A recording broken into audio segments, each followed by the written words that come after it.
नमस्कार।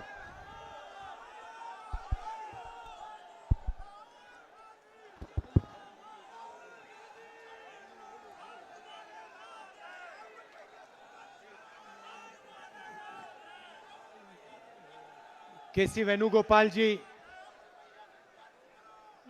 जेपी अग्रवाल जी, कमलनाथ जी, दिग्विजय सिंह जी, जीतू पटवारी जी और स्टेज पे कांग्रेस पार्टी के सब वरिष्ठ नेता, कांग्रेस पार्टी के प्यारे कार्यकर्ता, दूसरे तरीके से कहता हूं, कांग्रेस पार्टी के प्यारे बब्बर शेर और शेरनिया, भाइयों और बहनों, इंदौर के युवा, इंदौर की जनता और प्रेस के हमारे मित्रों, आप सबका आज यहां बहुत बहुत स्वागत, नमस्कार। आज प्रेस को इस साइड लगा रखा है। नमस्कार।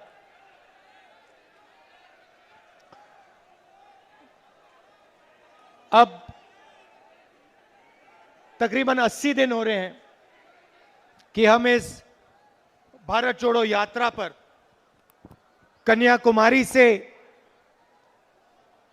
कश्मीर की यात्रा पर 3,600 3,700 किलोमीटर की यात्रा पर चल रहे हैं।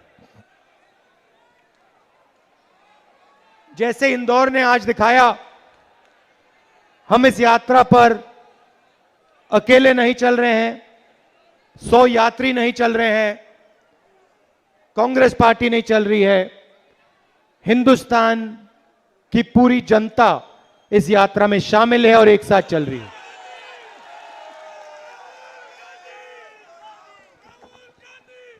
और आज मैंने देखा, सबसे पहले इंदौर में कितने, जीतू जी, इंदौर में कितने घंटे चले हम? कितने घंटे इंदौर में कितने घंटे चले हम? हम आपकी सड़कों पे 8 घंटे चले आज। 8 घंटे नहीं, अभी ताली मत बजाइए, ताली बजाने का समय अभी आएगा। मैंने 8 घंटे आगे पीछे दाएं बाएं ऊपर नीचे देखा, मुझे इंदौर में कोई कचरा नहीं दिखाई दिया। और मैं इसके लिए इंदौर की जनता और इंदौर के जो सफाई कर्मचारी हैं,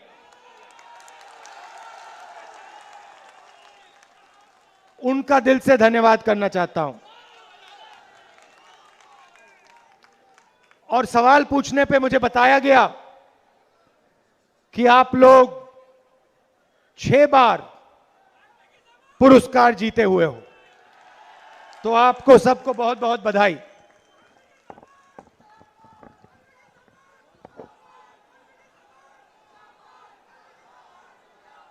इंदौर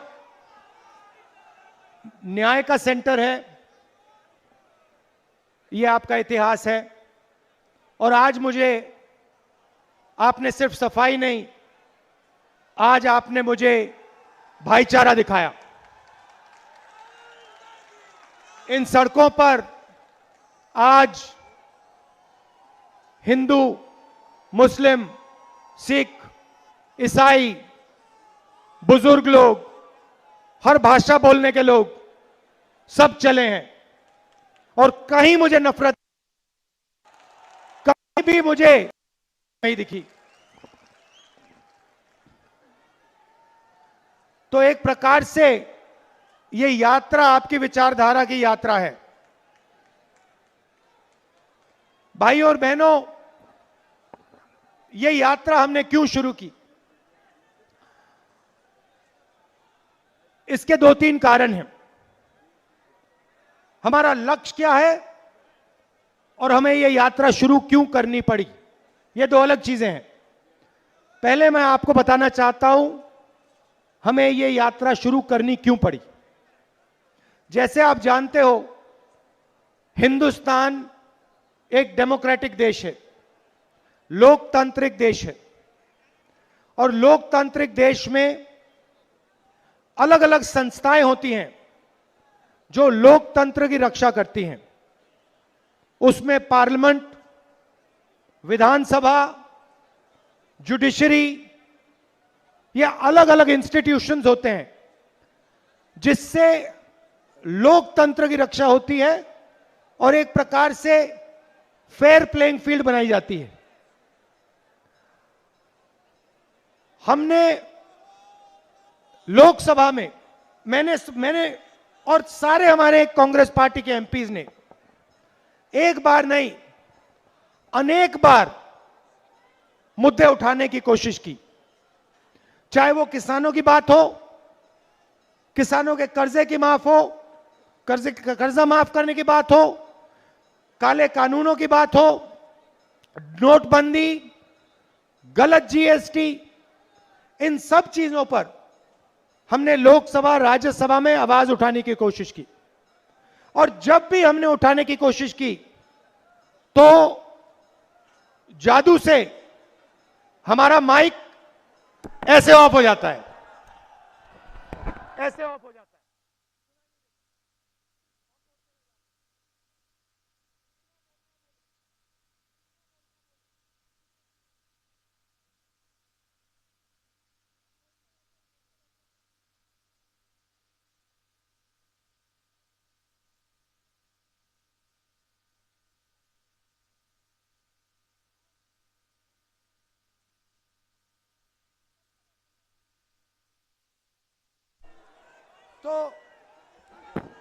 तो हम जो भी बोलना चाहते हैं, जैसे अभी आपने देखा, हम बोलते रहते वहां पे माइक ऑफ हो जाता है।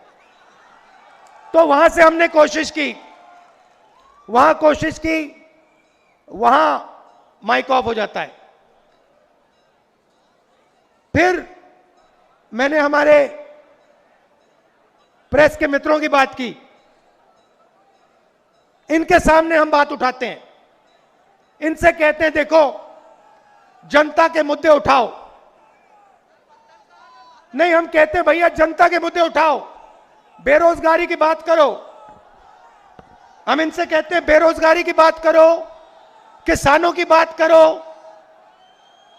मजदूरों की बात करो, और ये कहते हैं देखो देखो ऐश्वर्या राय ने क्या कपड़े पहने हुए हैं। हम कहते हैं भैया किसान भूखा मर रहा है, ये कहते हैं देखो शाहरुख खान ने क्या बोल दिया। हम कहते हैं भैया कर्जा माफी करनी चाहिए, ये कहते हैं देखो क्रिकेट का कैसा अच्छा मैच हुआ, मजेदार, विराट कोहली ने कैसा चौका मारा। तो इनका काम, और इनकी गलती नहीं है, इनका काम जनता का जो ध्यान है उसको हटाने का है। इनका काम, असली काम जो लोकतंत्र का होता है, जो काम हम लोकसभा विधानसभा में करने की कोशिश करते हैं, उनका असली काम वो है। अब आप ये मत समझिए कि मैं इनकी बुराई कर रहा हूं, ये बेचारों की कोई गलती नहीं है, कोई गलती नहीं है। इनके यहां पे पीछे लगाम बांध रखी है। इनको ये देखो, ये मुस्कुरा रहे हैं, इनको बताया जाता है कि भैया देखो भारत जोड़ो यात्रा चली है, इसके बारे में कुछ बोलना नहीं, गलती से भी मत बोल देना। मगर इनकी गलती नहीं है, क्योंकि कंट्रोलर इनके हाथ में नहीं है। जैसे आप रात को आप सोचते हो कि भैया टीवी देखते हो और आप सोचते हो भैया चैनल बदलेंगे, चैनल बदलेंगे। पहले चैनल पे मोदी जी, दूसरे पे मोदी जी, तीसरे पे मोदी जी, चौथे पे मोदी जी, पांचवें पे मोदी जी, छठे पे अमित शाह जी। जहां देखो कभी अमित शाह जी, कभी योगी जी, कभी शिवराज चौहान जी, कभी मोदी जी, कभी ऐश्वर्या राय, कभी अजय देवगन, मगर किसान का चेहरा, उसके फटे हुए हाथ आपको टेलीविजन पर नहीं दिखने वाले। मजदूर के आंसू टेलीविजन पे नहीं दिखने वाले। और यहां पे इंदौर में जो छोटे व्यापारी हैं, स्मॉल और मीडियम बिजनेस चलाते हैं, और वो आपकी रीढ़ की हड्डी है, हिंदुस्तान की रीढ़ की हड्डी है, उनकी बात कोई नहीं उठाता। कुछ दिन पहले मेरे पास डेलीगेशन आया, मैंने उनसे पूछा, और यहां पे जो भी हैं छोटे व्यापारी हैं, स्मॉल और मीडियम बिजनेस चलाने वाले लोग हैं, वो बिल्कुल एक सेकंड में समझ जाएंगे। मैंने उनसे पूछा, डेलीगेशन से पूछा, भैया बताओ हिंदुस्तान के इतिहास में आपके खिलाफ सबसे खराब काम कौन सा था? बिना सोचे एक सेकंड में पहले नंबर नोटबंदी, दूसरे नंबर जीएसटी। मैंने फिर उनसे पूछा, भैया एक बात बताओ, नोटबंदी और जीएसटी से किसान का तो फायदा नहीं हुआ, मजदूर का फायदा नहीं हुआ, छोटे दुकानदार का फायदा नहीं हुआ, युवाओं का फायदा नहीं हुआ, स्मॉल मीडियम बिजनेस का फायदा नहीं हुआ, तो फायदा किसका हुआ? एक सेकंड नहीं लगा, सबको मालूम है, बस 2-3 लोगों को फायदा हुआ है, वही लोग जिन्होंने इनके पीछे लगाम बांध रखी है। तो अब देशभक्ति की बात होती है, तिरंगे की बात होती है। देश का सबसे बड़ा नुकसान इन दो पॉलिसियों ने किया है, नोटबंदी और जीएसटी ने। जो मैं आपको बता रहा हूं, जो काम चाइना की सेना नहीं कर सकती, नोटबंदी ने और जीएसटी ने कर दिया है। और कैसे किया, मैं आज आपको समझाना चाहता हूं, इसीलिए मैं इंदौर आया हूं। रोजगार की रीढ़ की हड्डी जो होती है, वो छोटे व्यापारी, स्मॉल और मीडियम बिजनेस चलाने वाले और किसान होते हैं। ये लोग हिंदुस्तान को और हिंदुस्तान के युवाओं को करोड़ों रोजगार देते हैं। सही बात? सही बात। अब सरकार ने अपने मित्रों को फायदा पहुंचाने के लिए ये 2 पॉलिसियां लागू की, और इन 2 पॉलिसी से जो स्मॉल और मीडियम बिजनेस वाले हैं, जो छोटे व्यापारी हैं, मैं एक टेक्निकल शब्द प्रयोग करूंगा, उनको समझ आ जाएगी बात, उनके कैश फ्लो को खत्म कर दिया। देखो ऐसे कर रहे हैं, उनके कैश फ्लो को खत्म कर दिया, मतलब उनके गले को घोट दिया। क्योंकि अगर छोटे व्यापारी का, स्मॉल मीडियम बिजनेस वाले का आप कैश फ्लो बंद कर दो, 1 महीना 2 महीना बंद कर दो, वहीं का वहीं वो मर जाता है। मगर अगर आप हिंदुस्तान के सबसे बड़ी कंपनियों का कैश फ्लो 1 महीना 2 महीना 6 महीना 1 साल भी बंद कर दो, उनको कोई फर्क नहीं पड़ता। जीएसटी का और नोटबंदी का लक्ष्य छोटे व्यापारियों को, स्मॉल और मीडियम बिजनेस वालों को खत्म करने का है। और जैसे ही इन्होंने यह काम किया, हिंदुस्तान अपने युवाओं को रोजगार नहीं दे पाएगा। खत्म। आप अब कुछ भी कर लो, कुछ भी कर लो, जब तक एक बार फिर ये जो छोटे व्यापारी हैं, स्मॉल और मीडियम बिजनेसेस हैं, जब तक इनको फिर से जिंदा नहीं किया जाएगा, जब तक इनकी मदद नहीं की जाएगी, तब तक इस देश में युवाओं को रोजगार नहीं मिल सकता है। और ये 2 पॉलिसीज हैं, ये देश की विरोध की पॉलिसीज हैं, देश को कमजोर करने की पॉलिसीज हैं। मेरी बात मत मानो। इस भाषण के बाद आप किसी भी दुकानदार के पास चले जाओ, किसी भी किसान के पास चले जाओ, किसी भी छोटे बिजनेस और मिडिल साइज बिजनेस चलाने वाले व्यक्ति के पास चले जाओ और उससे पूछो, देखो राहुल गांधी आया था इंदौर, उसने कहा कि नोटबंदी और जीएसटी से देश का भयंकर नुकसान हुआ है, और जो जवाब वो आपको देगा उस जवाब को आप मान लेना, एक्सेप्ट कर लेना, मेरी बात मत मानो, ठीक है? लक्ष्य क्या है मैं बताता हूं। मैं कन्याकुमारी से इंदौर तक चला हूं, 2000 किलोमीटर, 2000 किलोमीटर, और 2000 किलोमीटर में मैं 8 घंटे, और हम सब 8 घंटे आपकी बात सुनते हैं, बोलते नहीं हैं, 2-3 सवाल पूछते हैं, मगर आपके मन में जो है उसको समझने की कोशिश करते हैं। और मैंने पिछले 80 दिन में हजारों किसानों से, हजारों युवाओं से, माताओं बहनों से, बुजुर्गों से बात की है, उनकी दिल की आवाज सुनी है। युवा कहता है, मैं पूछता हूं भाई एक बात बताओ, बहन एक बात बताओ, क्या पढ़े? कहते हैं इंजीनियरिंग की। अगला सवाल पूछता हूं, भाई माता पिता ने शिक्षा में कितने पैसे डाले? कहते हैं भाई लाखों रुपए डाले। किस कारण डाले?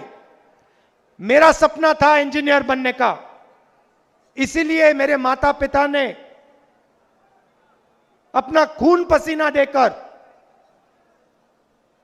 इंजीनियरिंग की डिग्री के पैसे मुझे दिए।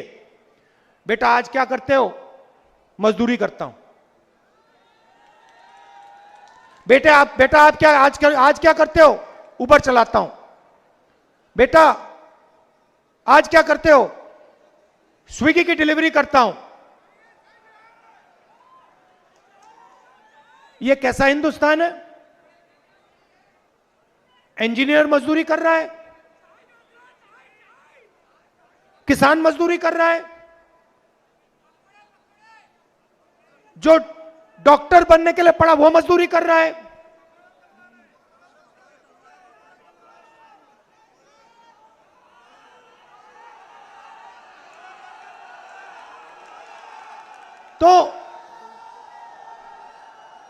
तो भैया देखो, मैं सरल तरीके से आपको समझा देता हूं।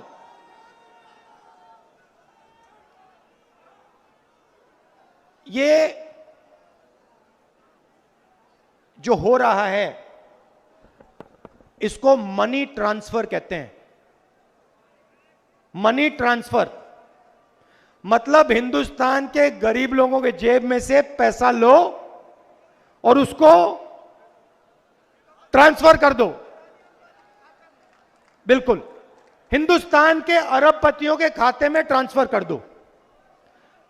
और ये सारी की सारी पॉलिसीज, चाहे नोटबंदी हो, चाहे जीएसटी हो, चाहे कोरोना के समय जो इन्होंने किया ये हो, ये सारी की सारी पॉलिसीज आपका जो पैसा है आपके जेब में से निकालकर हिंदुस्तान के 2-3 अरबपतियों के जेब में डालने का है।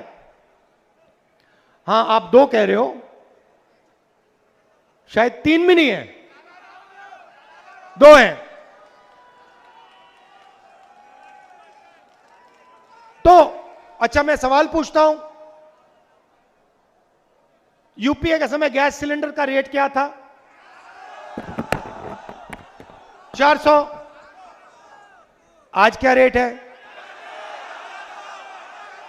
नहीं नहीं नहीं नहीं भैया, ऐसे भी नहीं होता, तीसरे हाथ की जरूरत है। आइए इधर आइए, इधर आइए, एक उंगली उठाइए ऐसे, मतलब 3 हाथ की जरूरत है। पहले एक हाथ पे दिख जाता था। अच्छा ठीक है, पेट्रोल का रेट क्या होता था? 50, आज क्या है? 107। तो भाइयों और बहनों एक बात बताइए, पैसा गायब तो नहीं होता? गायब तो नहीं होता ना? कभी नहीं हुआ। पैसा ट्रांसफर ही होता है। आप अपनी जेब से निकाल के उनको देते हो, वो अपनी जेब से निकाल के उनको देते हैं, वो अपनी जेब से निकाल के उनको देते हैं, और फिर उनकी जेब से निकल के बीजेपी में चला जाता है। और फिर वही पैसा जो आपकी जेब में से आपकी जेब में जाता है, और आपकी जेब में से आपकी जेब में जाता है, और फिर आपकी जेब में से आपकी जेब में जाता है, बीजेपी में जाता है, फिर विधायकों की जेब में जाता है और सरकार गिरा देता है।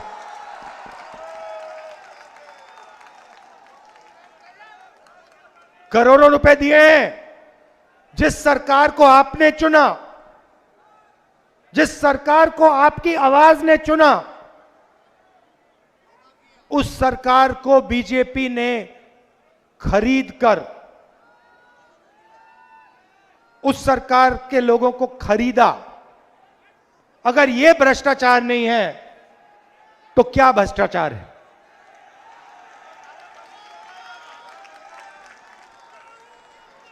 अब देखिए, अब दूसरी बात देखिए, अभी हम 8 घंटे चले, है ना 8। अब ये देखिए स्टेज पे लोगों के चेहरे देखिए, देखिए जयराम रमेश जी थोड़ा काम कर रहे हैं। ये देखिए कमलनाथ जी को देखिए मुस्कुरा रहे हैं, वेणुगोपाल जी को देखिए, जीतू को देखिए। ये थके हुए लग रहे हैं क्या? एक नहीं थका है। क्यों? क्योंकि इंदौर ने अपनी मोहब्बत, अपनी शक्ति, अपना प्यार इस यात्रा को दिया है। आप मेरा चेहरा देखो, 80 दिन से चल रहा हूं, 2000 किलोमीटर चलनी है।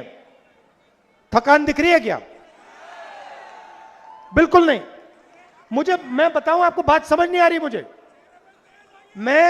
मुझे समझ नहीं आ रही बात। मैंने सोचा था, हमारा प्लान था, देखो हमारा प्लान था 7 सितंबर को हमारी यात्रा शुरू होगी और यात्रा में 150 दिन लगेंगे। प्लान यह था। जयराम रमेश जी, था ना प्लान? हां जी। अब यह यात्रा, मुझे लग रहा है कि यह यात्रा 120-125 दिन में खत्म हो जाएगी। ज्यादा से ज्यादा इसमें 130 दिन लगेंगे। तो ये हो क्या रहा है? मुझे समझ नहीं आ रही बात। आपको मैं कह रहा हूं, मुझे समझ नहीं आ रही। हम रोज 25 किलोमीटर चल रहे हैं भैया। मतलब जो कोई यहां पे रनिंग करता है,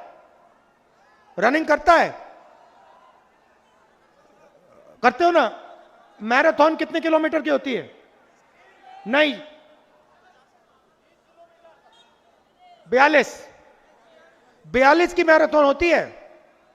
हम हर रोज हाफ मैराथन कर रहे हैं,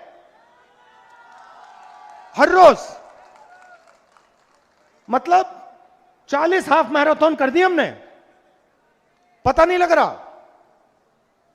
सुबह 4 बजे उठता हूं, ऑटोमेटिकली भैया खटाक दरवाजे के बाहर चलो। और 12 बजे सोता हूं, 3.5 घंटे 4 घंटे सो रहे हैं। मैं नहीं, सिर्फ मैं नहीं, सबके सब 4-5 घंटे सो रहे हैं। यात्रियों में से 5 घंटे से ज्यादा कोई नहीं सो रहा। हमें समझ नहीं आ रही बात क्या हो रहा है। मैंने सोचा इसके बारे में, मैंने सोचा ये हो क्या रहा है, कैसे हो सकता है। 80 दिन हो गए, 2000 किलोमीटर हो गए, किसी को कोई थकान नहीं। और मैं सिर्फ अपनी बात नहीं कर रहा हूं, आप किसी यात्री से पूछ लो, 80-90 के किलो के यात्री हैं हमारे, हैवी वेट कांग्रेस वाले, नहीं थक रहे, नहीं थक रहे। तो मैं एक ही बात कह सकता हूं कि हम अपनी शक्ति का प्रयोग नहीं कर रहे हैं, आपकी शक्ति का प्रयोग कर रहे हैं। कि आप हमारी मदद कर रहे हो, आपका प्यार, आपकी मोहब्बत, आपका भरोसा हमें मदद कर रही है। तो इसके लिए दिल से आप सबको मैं धन्यवाद करना चाहता हूं। आपने जो स्वागत किया इंदौर में, बिल्कुल, कितने लोगों से गले मिला हूं मैं, हजारों लोगों से गले मिला हूं। तो इसके लिए आप सबको और इस शहर को बहुत बहुत धन्यवाद। अच्छा, जब मैं चल रहा था मेरे दिमाग में एक बात आई जो मैं कांग्रेस के नेताओं से कहना चाहता हूं। मैं जब यूनिवर्सिटी में था, मैं यूएस में यूनिवर्सिटी किया, और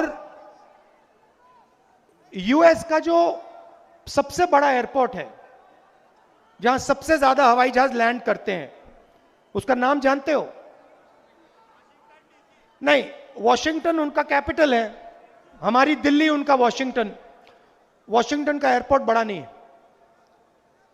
बॉस्टन,